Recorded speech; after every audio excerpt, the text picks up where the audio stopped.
So, from your perspective, what's with gun people's fascination, obsession with the zombie apocalypse? It's such a good question because I don't know.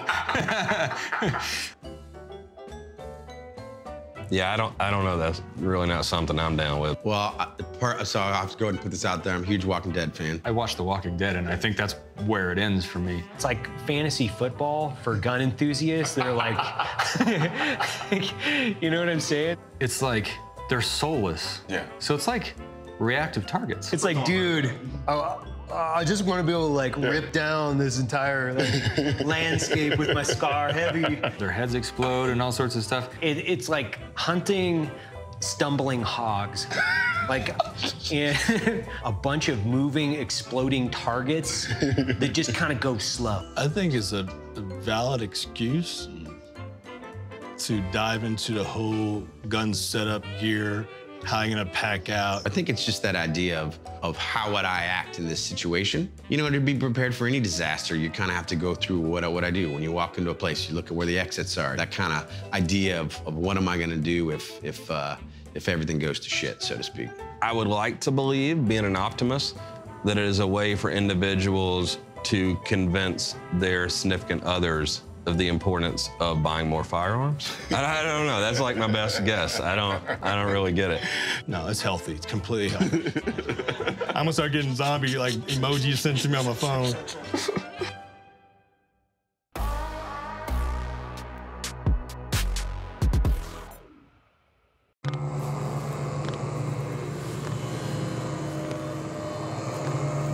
Anyone who's been following me for some time knows I'm a big Walking Dead fan. Yeah, I know ever since Negan showed up, it's been a bit of a bore. The whole greaser leather jacket wearing demigod bit gets old real quick, and we're all waiting for him to die. However, every episode I watch, I always ask myself, what weapon would I carry if I were in that situation?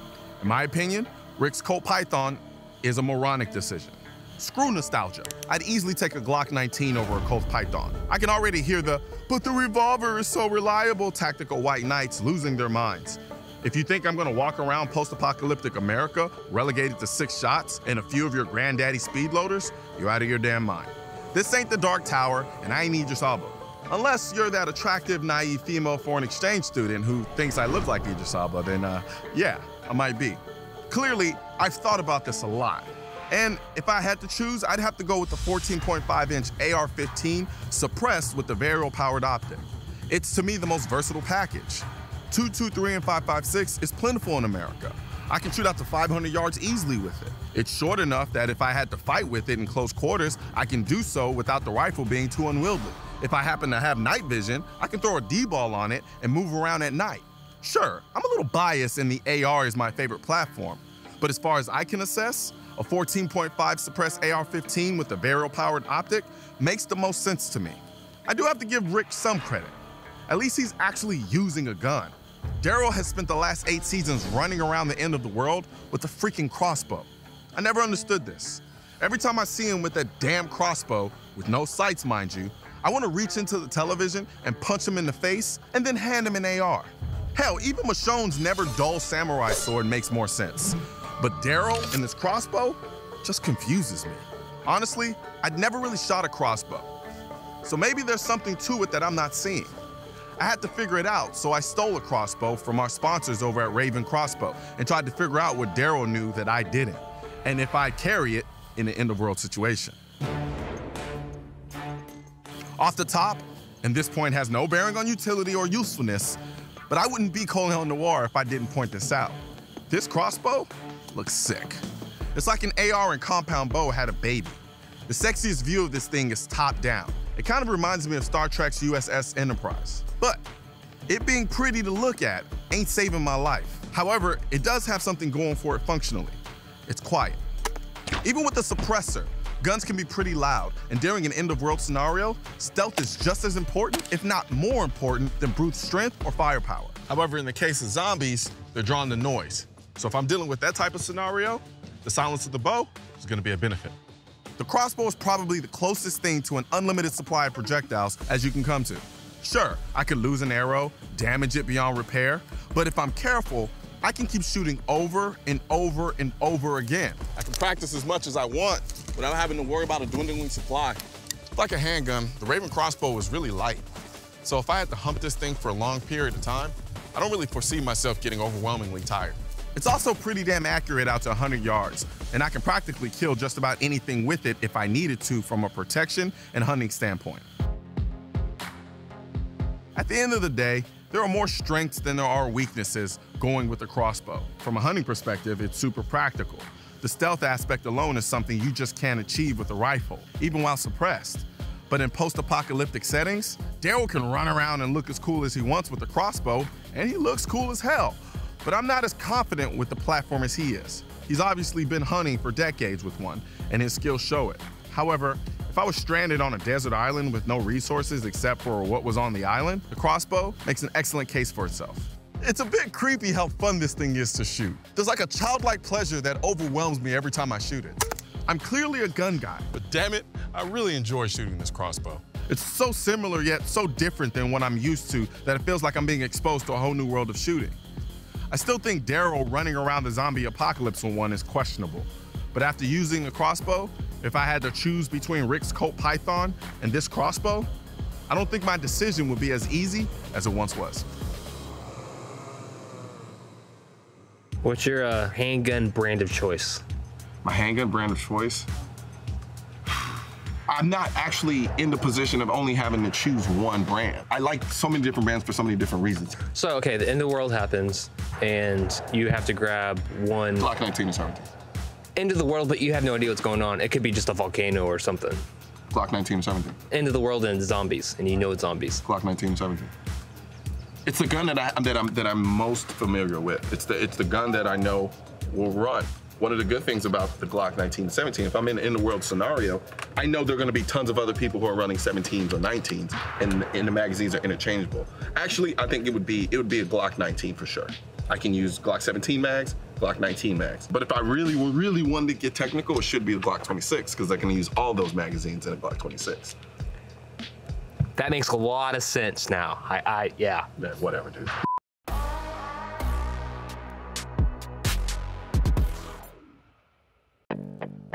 I'm here with Buck Doyle in Utah. I trained with him earlier this year in Texas, and now we're shooting in a 180-degree CQB environment.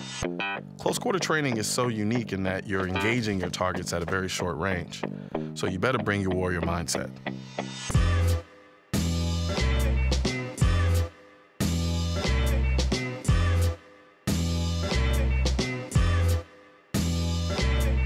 All right. You got any more ammo? Nope. You all done? Yeah. All right, good to go? Yeah. All right, let's take a CQB.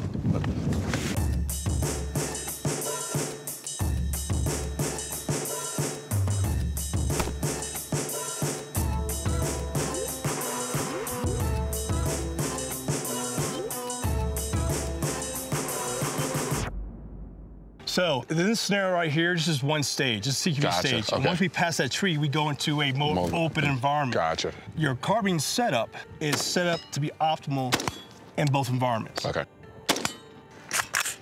All right, here we go. There's your route, okay? You'll have a point of domination, which is a tree right in front of you. That's home base. All right, shooter ready? Ready. Assault. Now you're searching and assessing near, far the whole time. Near, far, and scanning. Up, another target. Shit, boom, boom. not see them. And so, no, exactly. So here, where's the bad guy gonna be? Or where would you be? I'm gonna be in dead space or hiding. Yeah. So when we search, we go from left to right.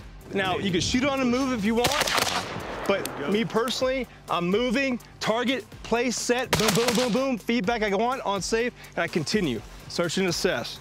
Moving to the tree, come in here, and this is where you can pop up in that 1 to 8. But then I wanted to come in close and come to here and finish your clear. Okay. Outstanding. Push forward. There you go. Good job, brother. Good job. Questions? Not so much questions as just kind of statements, things that I noticed. Okay.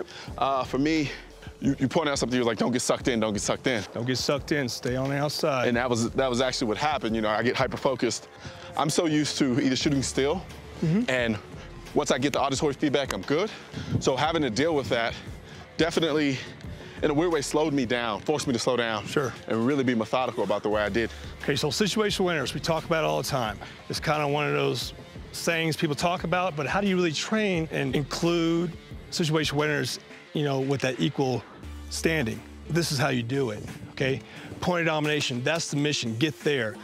Not getting sucked in is part of that mission. So if I'm shooting on a move, I can do that, or stop, plant, engage, but get back on my route. Go and stop, engage, get back. I will say, I think I'm still walking that way, but since I'm shooting this way, I don't realize. And all that is practice. Yeah. You know, there's 1,000 ways to skin a cat. It's natural, everyone does it.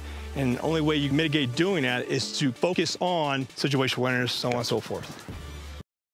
Do you ever get to a point where you essentially get used to being shot at? Yes, and that's not a good thing. Gotcha. What's going on? I'm getting hammered. Okay, a gun's good. I'm all by myself. What's the rest of my team? Okay, what am I gonna do? I'm gonna wait for a lull, and then I'm gonna start looking around, see what this guy's all about. And hopefully I can shoot him. You see what I'm getting at? When do we train like that? You don't. Never. So when it happens, what happens? We panic. What were some of the things that you saw that people would do that made them adaptable and able to kind of deal in these environments? It was part of their culture. I mean, a hostile environment was part of life. Some cultures had taken precautions to deal with that threat or challenge, and some didn't. But again, if you're walking, corner right there, someone, darker, AK, yeah, it's on. Matter of fact, I'm coming through. I gotta win this fight, okay? That's gunfighting. There was a strong family bond to survive. If bad people are coming around, they reacted, okay, we're getting out of here. Gotcha. They were gonna do a protest. They just knew, okay, we're gonna take decisive action to either deal with this threat or get away. When we box, we don't box like this. We come up and then bring it down, just like so. When you do go to those different countries and whatnot, they'll laugh or smile during conversations like, you guys are really complaining about this or that. And here they are just trying to make sure they got the meal for the next day, or the 3 head of cattle they have or sheep they have, are they gonna survive, you know, through the next season? It's just, you know, simple things of life and survival, you know. Yeah. My only hope is that there are enough of us that understand that and put ourselves in a position to be ready to deal with that reality. Even if it's not you running around actually carrying a gun and doing these things, but just understanding that reality can and it will happen. No, it will. It will. I mean, I've seen countries flip in a week or two. And it's amazing, like, wow, we were just down here walking, and now we got to go down there with up-armored vehicles and be alert, you know? Yeah. Things can happen, and we've seen it in our cities when things get out of hand and everyone's asking why. No. What are you gonna do right now to keep yourself safe and the ones you love safe at that particular moment? Yeah. I hear a bump in the kitchen. Hold on, honey. I ain't going out there. It's 911. Stay in the room, get in the corner. Fatal funnel. Whew. This is gonna suck for him.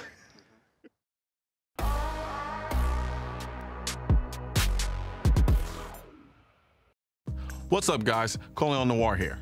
If you've been following Noir this season, you've probably noticed we've started doing things a little differently by bringing you constant footage for my show. Now we're changing it up again. But don't worry, I'm not changing any of the stuff you've come to love about Noir. We're adding more. Because this season on Noir, I'm bringing my friend Dom Raso into the fray. You probably know the Crush Everything veteran SEAL from his many NRATV shows, appearances, and also from those badass slow motion videos. I'm excited to let you know he'll be showcasing a lot more of those and doing it this season on Noir. You see, Dom is joining Noir to bring you the very best of his attitude in action. He'll cover the best in self-defense and explain every angle of potential attack scenarios, like getting into your car or being held up by a gunman at ATM. In short, Dom's gonna break down every detail of what he do to defend himself. And you can watch it all, the overviews and the interviews, and of course the badass slow motion videos. And just like with everything else we've been doing this season on Noir, you won't have to wait. It'll be ready on demand on NRATV.com and on social media. So without further ado, here's the first installment of the Dom Showcase.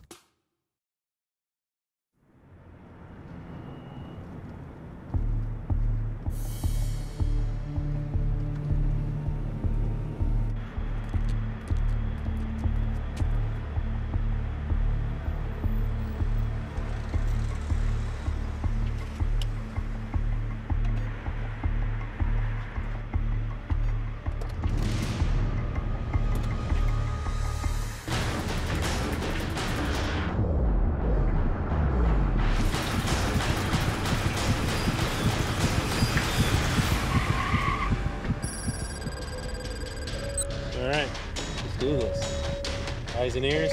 Ready, Dom? Dolly moves. Action. Threat. Camera moves. Action.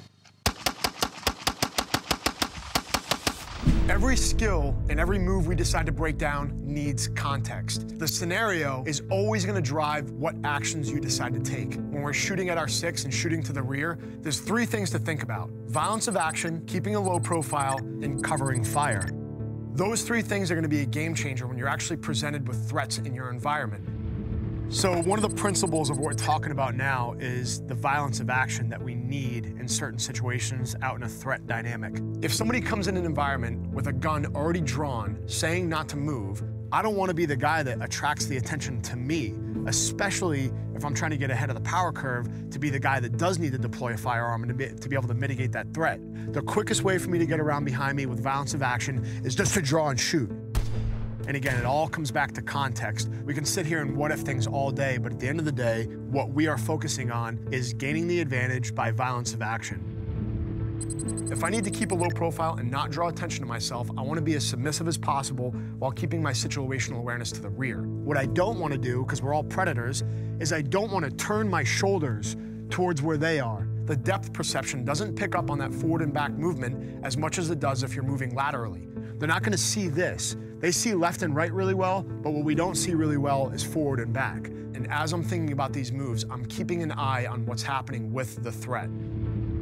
The A+ answer is always going to be putting shots where I want them. I want to be accountable for every single round that comes out of that gun. But there's also a cover, especially in warfare, that you guys should be well aware of, and that's covering fire. Covering fire allows me to keep the bad guy's head down, keep them moving, and keep them in an unstable shooting platform. So for this scenario, if I have 3 or multiple attackers closing the distance extremely fast, the quickest way for me to get a round off is to draw right from here and go immediately down and start orienting towards the threat that I'm going to be shooting at. I can tell you right now, threats in that dynamic do not stay still. Once rounds are moving, they're trying to figure out how to shift in their environment. There's never going to be a perfect environment, and it's never going to go exactly the way you think it's going to. That's why we train so much. So think about that context and think about how it adds up to what could happen to you. It's just a principle that you need to understand, is not showing them when you're going to move, keeping a low profile, and having violence of action with covering fire or accurate shots. It all depends on the scenario. Eyes and ears. Okay. All good. Ready. Camera rolls. Camera moves. Action.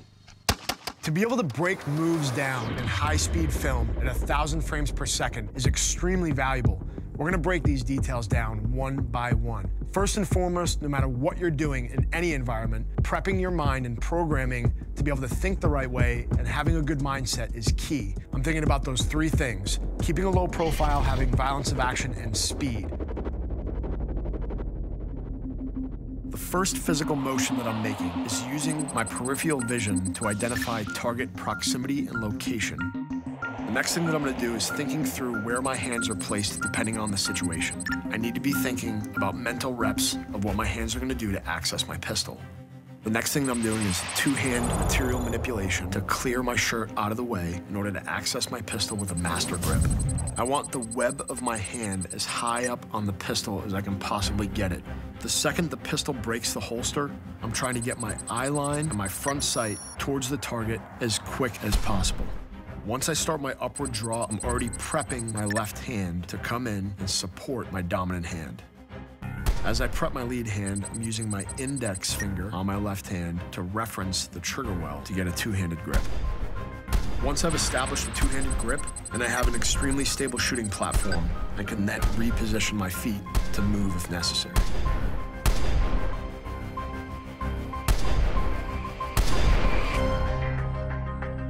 Remember, this full Dom segment, along with other behind-the-scenes content, is available on NRATV.com, and we'll be releasing new segments every week this season, so be sure to check them out. And now, before we end, I want to leave you with a little taste of what to expect from this season's Noir Team Challenge.